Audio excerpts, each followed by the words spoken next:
Okay, welcome to Journal of the Scots and my pickleball journey. I hope you're on your own pickleball journey, but I just wanted to go in. So today's topic is not about Prince rackets. We've already covered what's in my bag and kind of how I got started tennis to pickleball, but today is the over Labor Day weekend. I did want to get into it. I've alluded to this in a few of my videos. Is that I entered a tournament with my partner Steve. So we had been playing together actually not too long together, a few months.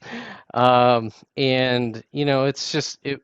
We play rec very regularly. We've been playing at least once, sometimes two, three times a week. So we decided to do enter.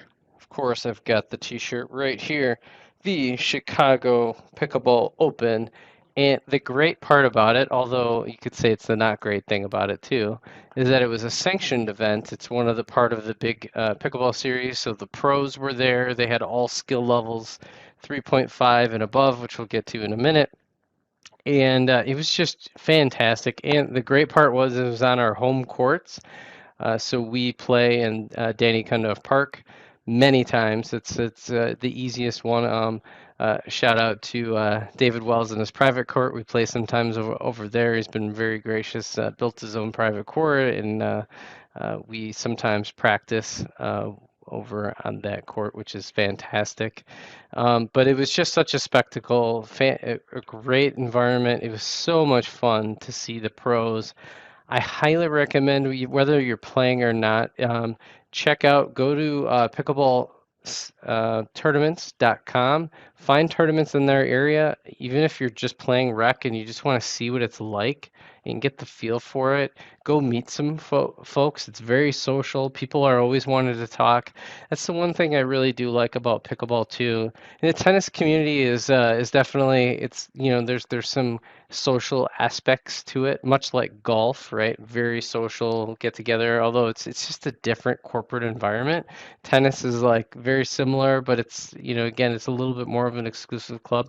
Pickleball is very like social, so you've got age brackets all the way up from really young to seniors that are playing, and they're playing at sometimes a really high level. And then you've got just all these different skill levels and people playing, and it's just so much fun. The pros, it's at the point now, it's still very small. They're not millionaires, so they're very approachable, like extremely approachable. You can say hi to them. They love and appreciate the fans. It's very pioneer. It's kind of still in that pioneer era of the sport. It's growing super fast. I don't think it'll last like this forever. I think it'll definitely mature. I don't know when. It's going to take say, many years, right? Look how long it's taken professional soccer to get off the ground. Do I think it'll become tennis? No, but I do think it's got a shot if the game can evolve and more and more people can get into it, and as it just grows organically, and then maybe or inorganically, like getting more and more sponsors is a really big deal as the money really starts to flow into the game. I think you'll really start to see it blow up, and you'll see a lot more tournaments, a lot more things happening.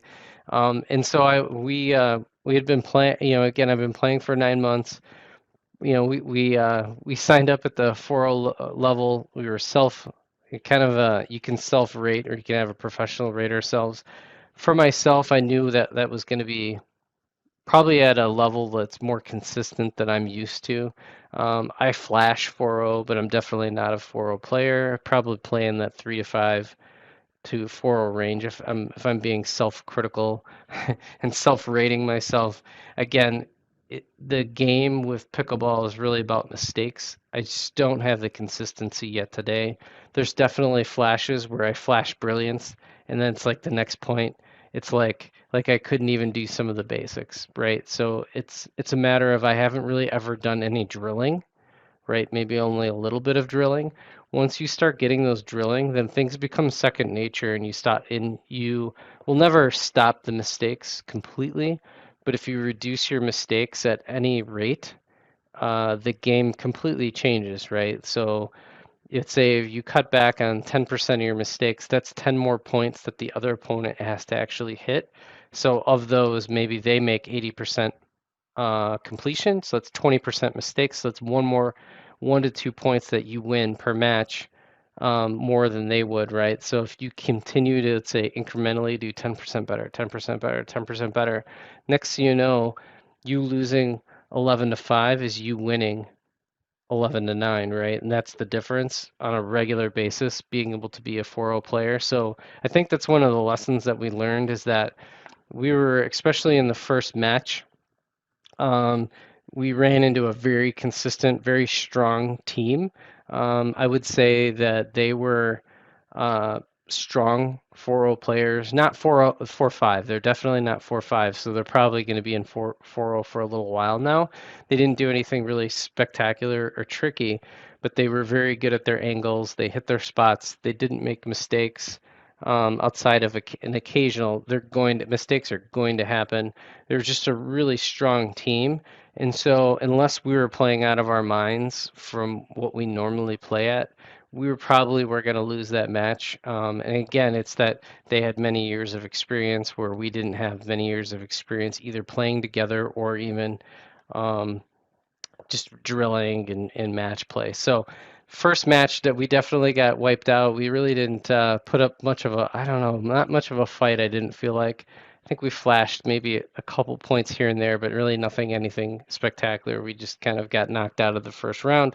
Second round was a little bit of a different story because again, that's the wraparound, the back end of the draw, and it's a different game because it's not two sets. So even if you lose a set, who cares? You lose a set, you can always win the next one, and then it's anybody's game, right? And you start to really feel out your opponent. However, in this one, it's just one single set to 15. It's a little bit different story. Um, we came out, I think we had got that initial match out of the way. So I started to feel a little bit of confidence. I think some of us, we really flashed a little bit in this match. And the team was definitely not as strong as the first team that we played. And, there was a significant drop down. They were very consistent. They had a little bit different style play, very consistent. They definitely were borderline 4-0 players. They're probably strong 3-5, 4-0 players.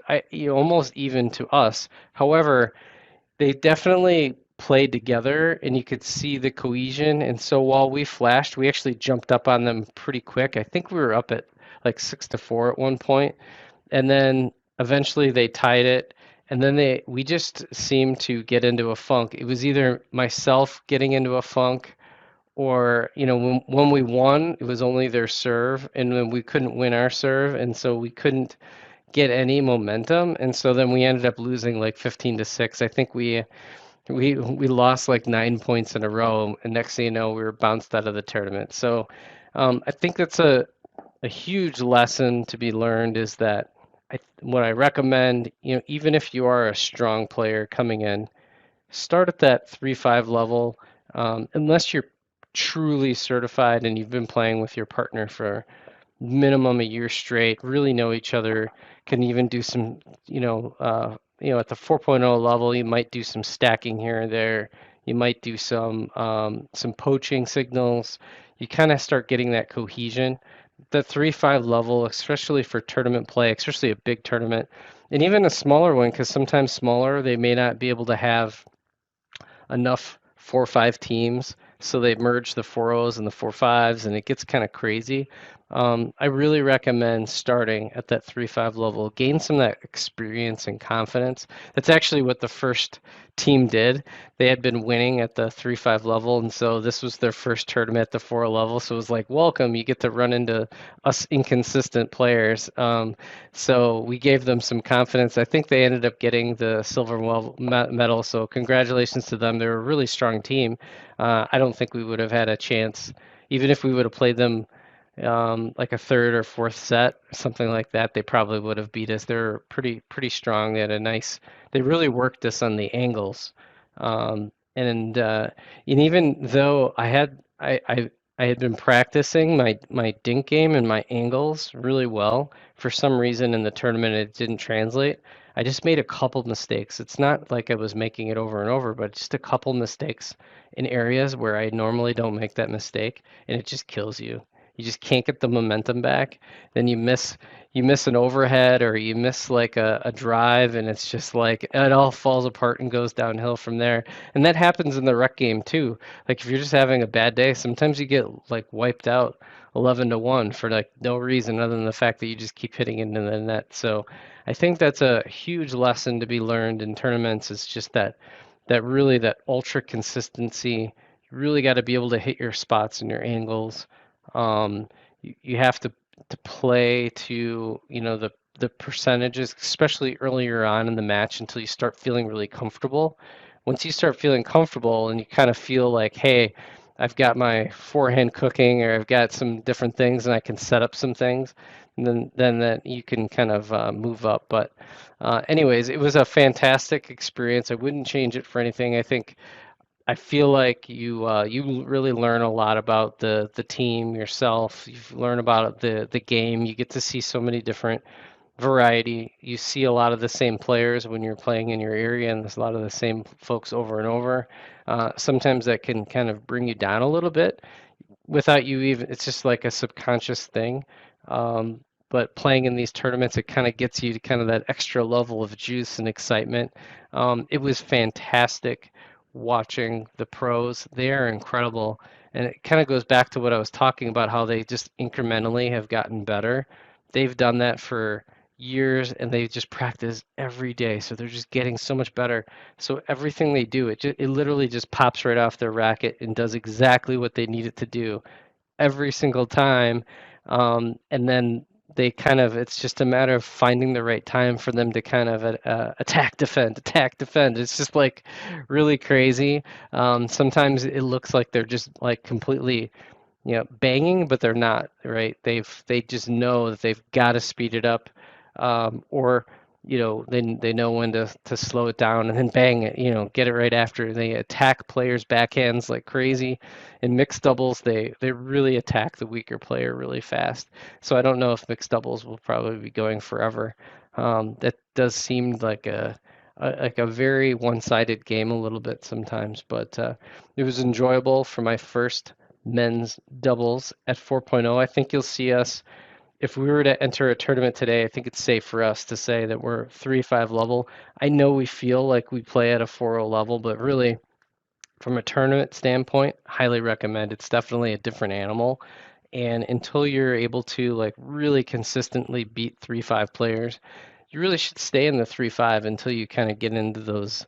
If you start meddling on a regular basis in 3-5, I think it's definitely time to move up. Or if you've been playing with a partner for a long time, I'd say like a year, 2 years, and have been certified from a professional at the 4.0 level, that's the time to go. Because I will say in the 4.0 level, um, there are some teams that are really close. They're on the edge of that 4-5, and they play down right into 4.0.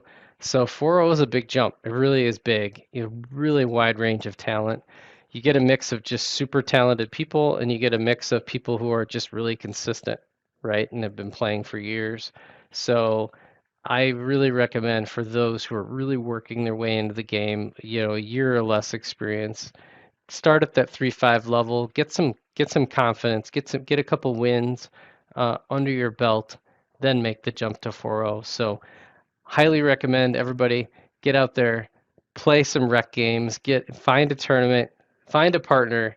Whether it's from your local rec league. Just again, it's a very social game. Find some players, whether it's mixed doubles, men's doubles, just get in and play. Heck, if you can't find a partner, try to play singles. Why not? It's a different game. Make sure you got your ankles taped on that one. That one's a it's a tough game, but it's fantastic. I highly recommend playing tournaments. So, and if worst comes to worst, you get the t-shirt. Thanks for watching, and we'll catch you on the next Pickleball Journey video.